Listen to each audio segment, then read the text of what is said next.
पांचवा स्वरूप माँ सकंद माता। माँ दुर्गा जी के पांचवें स्वरूप को सकंद माता के नाम से जाना जाता है।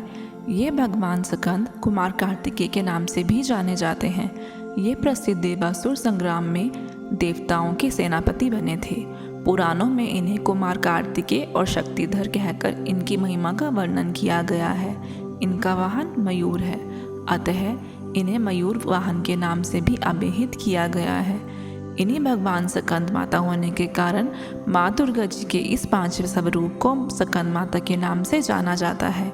इनकी उपासना नवरात्रि पूजन के 5वें दिन की जाती है। इस दिन साधक का मन विशुद्ध चक्र में अवस्थित होता है।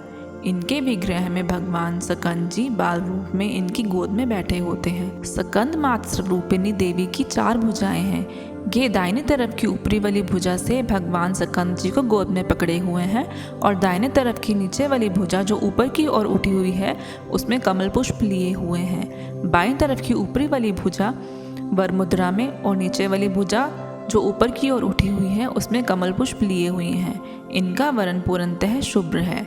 ये कमल के आसन पर विराजमान रहती हैं। इसी कारण से इन्हें पद्मासना देवी भी कहा जाता है। सिंह भी इनका वाहन है। नवरात्र पूजन के 5वें दिन शास्त्रों में पुष्कल महत्व बताया गया है। इस चक्र में अवस्थित मन वाले साधक की समस्त ब्रह्म क्रियाओं एवं चिंत वृत्तियों का लोप हो जाता है। वह विशुद्ध चैतन्य स्वरूप और अग्रसर हो रहा होता है। उसका मन समस्त लौकिक सांसारिक माइक बंधनों से विमुक्त होकर पद्मासना माँ सकंद के स्वरूप में पूर्णतः तालीन होता है।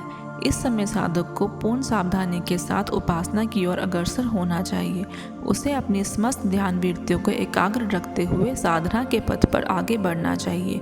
माँ सकंद माता की उपासना से भक्त की समस्त इच्छाएं पूर्ण होती हैं। इस मृत्यु लोक में ही उसे परम शक्ति और सुख का अनुभव होने लगता है। इसके लिए मोक्ष का द्वार स्वयं सुलभ हो जाता है। सकंद माता की उपासना से बाल रूप सकंद भगवान जी की उपासना भी स्वयं ही हो जाती है। यह विशेषता केवल इन्हीं को प्राप्त है। अतः साधक को सकंद माता की उपासना की ओर विशेष ध्यान देना चाहिए। सूर्य मंडल की अधिशास्त्री देवी होने के कारण इनका उपासक अलौकिक तेज और कांति से संपन्न हो जाता है। एक अलौकिक प्रभाव मंडल अतिशय भाव से सदैव इनके चतुर्दिक परिव्याप्त रखता है। यह प्रभा मंडल परीक्षण उनके योगक्षेम का निर्वहन करता रहता है। अतः हमें एकाग्र भाव से मन को पवित्र रखकर माँ की शरण में आने का प्रयत्न करना चाहिए। इस घोर भवसागर के दुख से मुक्ति पाकर मोक्ष का मार्ग सुलभ बनाने का इससे उत्तम उपाय दूसरा नहीं हो सकता।